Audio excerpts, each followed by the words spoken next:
Hello, my friends. Start Paradigm. We have an unboxing. This is something new. This is a mystery box, but it's probably not what you think. Let's see. A while ago, a few months ago, one of my viewers had asked me, have you ever heard of Crimson Dawn?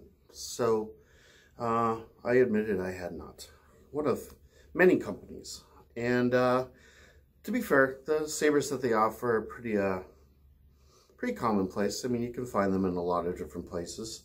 You can find a lot of the hilts readily available on AliExpress and whatnot. However, this is a company based out of Texas, and they offer 3 tiers of mystery boxes. So I went with the $79.99 tier 2 mystery box, just to try it, just to have, you know, a bit of fun. And their customer service seems pretty decent. From what I've heard, they've been getting some good feedback from people. And they shipped this out the next day, which is fantabulous. And I received it in short order. It probably took about three days via UPS, and it arrived today. And I just decided to, you know, branch out from the usual suspects and try something a little bit different and have some fun. So let's see what we received here. Now, I'm expecting nothing too amazing. There's a few hilts that they have on their site that I wouldn't mind receiving, and then a few that I kind of what I really expect to get. But as with mystery boxes, you just don't know what you're gonna get. It's like a box of chocolates. Alright. So, I've seen a few videos. There's only a handful of them out there right now. And this is, generally speaking, how they wrap things. They just sort of go nuts with the wrapping paper here. And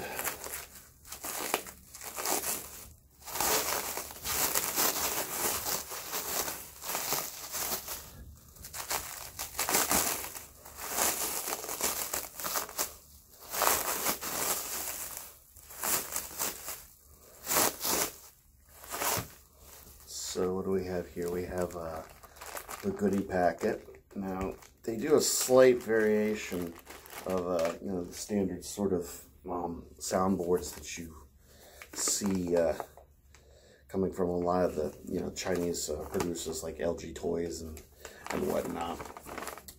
So this has the Crocodon V2 soundboard, and so got a nice little instruction sheet, very useful.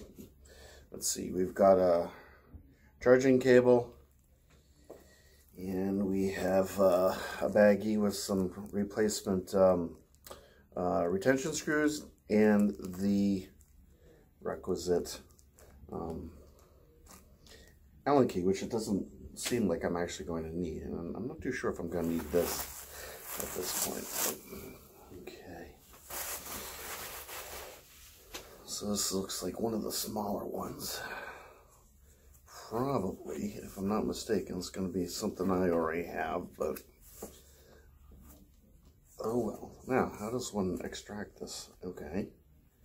So what do they have here? Oh, yeah, okay. Well, it looks like I know what I've got. I've got my little wrap there. So if I undo that, I have another one of these. This is very much similar to the Kyber's Basic. However, this is different. The Kyber's Basic, am I gonna bother dealing with? Nah, I'm just gonna leave that. The Kyber's Basic has a 7/8 inch blade, and this is a 1 inch. So this is kind of a restructuring of a standard Kyber's Basic hilt. So it's kind of the same length, which is odd, but they've redone the hilt. They've made it much wider. It's definitely kind of an offhand Shoto kind of vibe going on here. You can sort of get in there with two hands, so you can see that they give you the little material to wrap the handle if you're so inclined. I think maybe this is a 32-inch blade. Let's find out. Let's see, what do we have here? We have no, it's a 36-inch blade. So I'll probably opt to shorten that to a 32 because it's a little bit out of balance. 36-inch blades are just simply too long, especially with an offhand saber. But here we go. You can take a look at that. It's a pretty nice finish on it. It's a lot beefier than the regular Kyber's Basic. I don't know what this model is called. Well, I don't know what Crimson Dawn calls it, but and you can see you got your pommel there, your vents in the back. It's threaded so that you can get a coupler, and you can couple two of these together, make a staff. So this is kind of nice. It's got a little bit of a window here, blade retention screw on either side, which is really nice. LED retention screw, and then the requisite electronics with the recharge port. Now,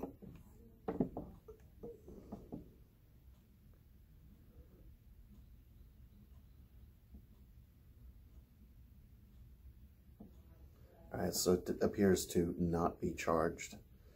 So I will have to charge it. So I apologize for that, but part of the unboxing is dealing with that. I may actually go through the effort of charging it and doing a part 2, and I'll just probably connect it to this video and I'll put everything together for you. So it'll take a little bit longer, but well, for me anyway. Not that you'll know, because you'll just see the video and you'll get the whole thing. Okay. So anyway, here we go. So this is my Tier 2 Crimson Dawn mystery box, and yeah, pretty much just a beefed up version of a Kyber's Basic with a 1-inch blade. So I'll get this thing charged up, and I'll see you in just a minute. All right, thank you for watching.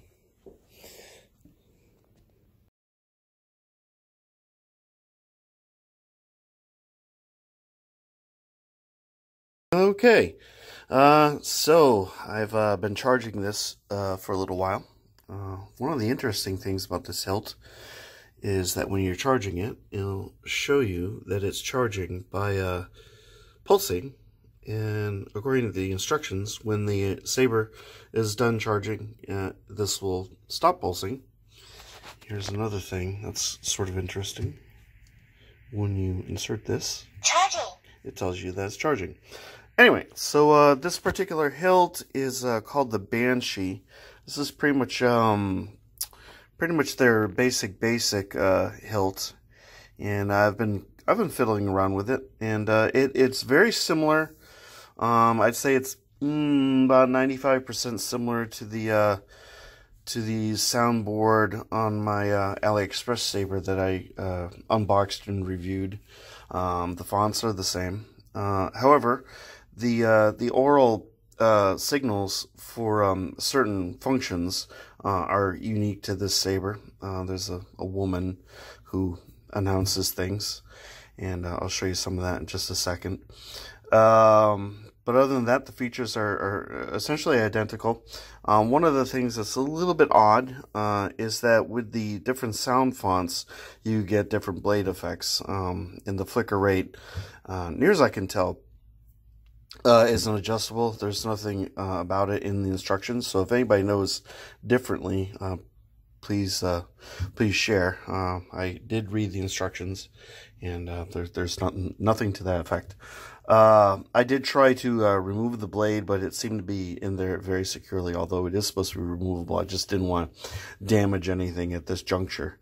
I would like to definitely shorten the blade. Sorry for the sink. This is kind of my workstation here. Mostly to see if there's a diffusing film in here, because there does seem to be some kind of dust particles in the blade, which, you know, sort of affects how the blade looks. Other than that, I do like this blade. It's kind of a really decent quality trans white blade. The tip is on there very securely. They don't have that little wrapping that keeps it from flying off. They just kind of glued it in. I haven't been able to see if there is a diffusing film in here. As far as the color changing goes, I simply do not have the knack for it. I did manage to get it work, but it usually takes me about 20 tries to be able to get it to work. It's a timing thing, and I'm just not a timing. Timing is not my forte. So I currently have this set to kind of a sort of a Arctic blue, which is my preference, and I'm currently using the PinSolo font, which has the, you know, just, I think if I remember, it has a subtle flicker, which isn't too bad. The sound isn't really that much different than that of my my AliExpress saber. The saber does have volume control and mute, so that's good. And so it does have, like I said, it has some oral cues that make this soundboard unique. It's definitely not a carbon copy of all the other soundboards that you find, you know, coming out of China. But as far as the handling goes, it does feel good in the hand, even with a 36-inch blade. It feels solid.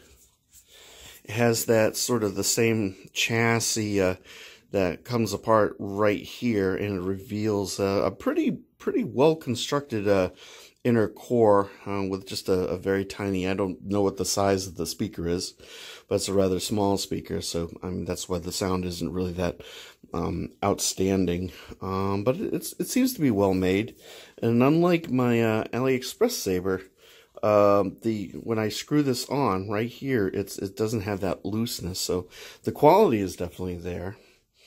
And for the price, like I said, this is a tier 2 $80 mystery saber.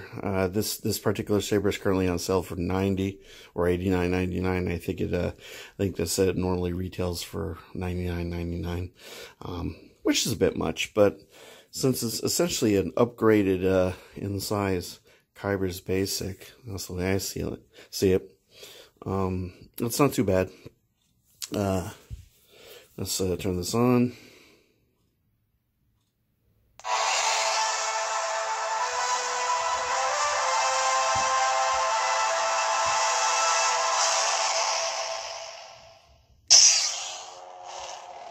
As you can see, it's set to PinSolo. It does have that flicker. Currently set to Arctic Blue. There's your flash and flash. Flash to block, and lock up.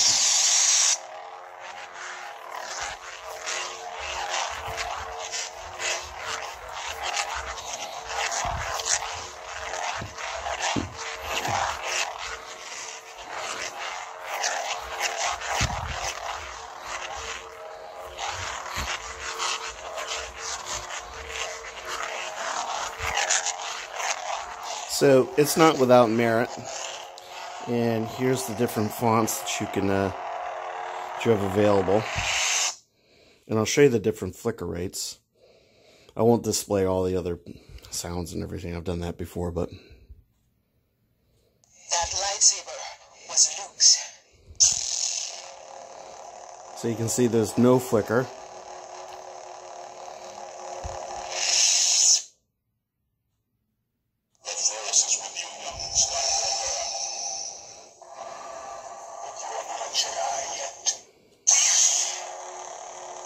Again, no flicker. I've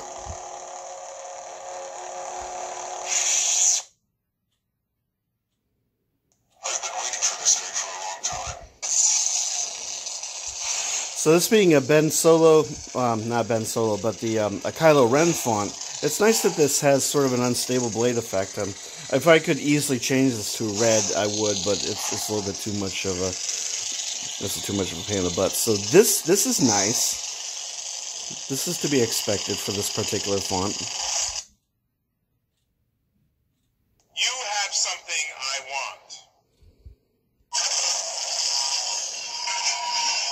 This flicker isn't unreasonable.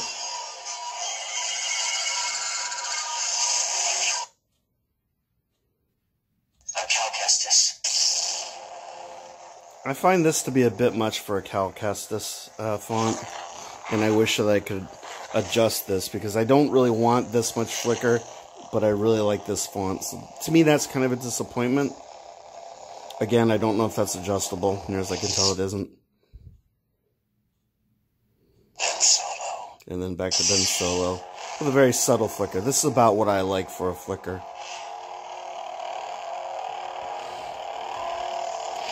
Other than that, you could hold the button down for 2 seconds.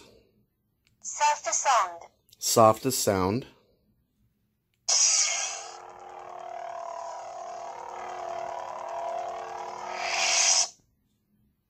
No sound. Mute.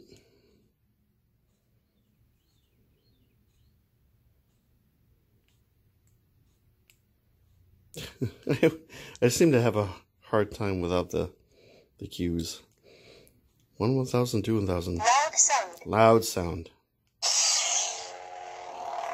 So this is as loud as it gets.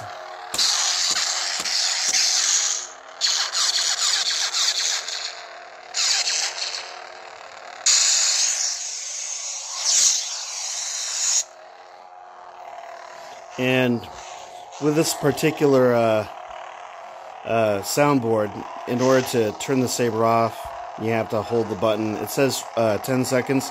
So what I do is I actually turn the thing on, and then I will hold this.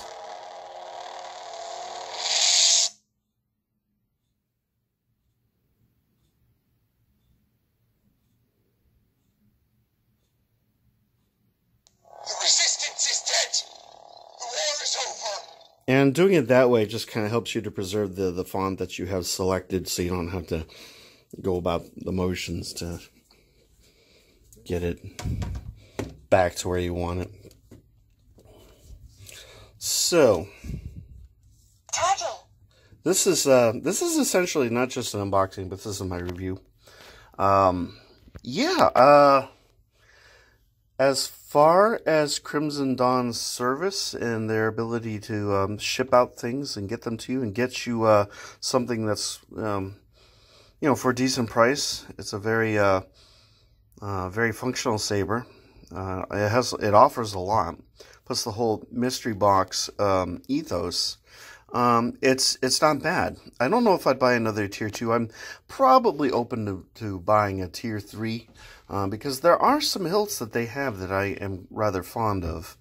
I don't know if it'd be worth it just to kind of buy them direct, because I really don't want to get any more sabers exactly like this.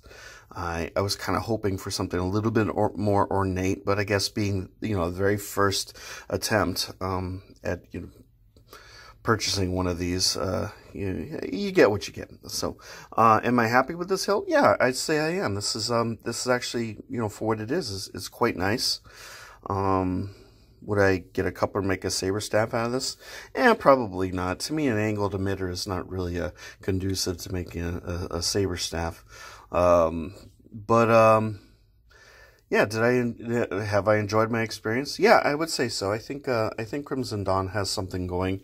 Now, what I would like to see from this company is it would really be interesting if they can get themselves established, and they are a U.S.-based company. They ship out of Texas. If they can kind of fill the niche of a certain other company that also ships out of Texas that can't seem to figure out, what kind of company they want to be. I won't name names. I kind of feel that there's definitely a niche that Crimson Dawn can fill. And I think that some competition is definitely good. Now, there are several other saber companies that sort of function very similar to Crimson Dawn that, I have a feeling that we're going to have to see who survives the cut within the next few years. But I think Crimson Dawn's onto a decent start. So, yeah, would I recommend picking up one of their mystery boxes, yeah, sure, why not? If you're just looking to have fun. Now, I've seen comments on other people's pages on Facebook. You know, obviously, this isn't purchasing a Corbanth or an '89 Sabers or a hilt of the quality of Solo's Hold or Vader's Vault. This is kind of a very unique place in the saber community. There are people that want the fun of purchasing a saber. They like the mystery box element, but they don't want to spend too much. But they want a lot of bang for their buck. And the only thing that might be the ultimate variable is longevity. I'm not sure how long this saber will last, but for the amount of money that you spend, I don't know. You have to realize what you're getting into. You're not buying a high-end collectible. You're buying something that's essentially meant to be a toy, and it's meant to be fun, and pretty much that's it. So anyway, I've done hyperbolizing, so I hope you enjoyed this unboxing and this sort of pseudo review. And yeah, so please subscribe, and if you're so inclined as to like or dislike, whatever seems appropriate at this juncture, will be fine. You know, if you care to share this, that would be cool too. And that's pretty much it for this video. And hope you had fun. I did. And we'll see you next time. And I hope everyone has a wonderful rest of the week. The weekend's almost here. Yay! Have a wonderful 4th of July. Doing whatever it is you end up doing. And my love to you all. And I'll talk to you soon. Take care now. Bye.